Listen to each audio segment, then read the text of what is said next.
এই রিফাত, এই কই যাস? এদিকে শুনতো। ভাই আসতেছি। এই এখানে বস, তোর সাথে একটু গল্প করি।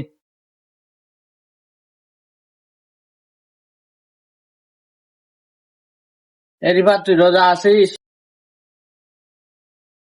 না ভাই, রোজা রাখতে পারি নাই, পেটে প্রচন্ড গ্যাস তো, এই জন্য রাখতে পারি নাই। হ্যাঁ, রোজা থাকলে কত কি হয়, গ্যাস হয়, হাগা ধরে, সর্দি, হাড়ের সমস্যা, বলবি তো এখন রোজা থাকতে পারিস না। বলেন ভাই, আমার যে তো সমস্যা, কিছু করারই নাই। ভাই তাইলে আপনি কি রোজা আছেন? না, আমি তো রোজা থাকতে পারি না, খালি প্রচন্ড খিদা লাগে।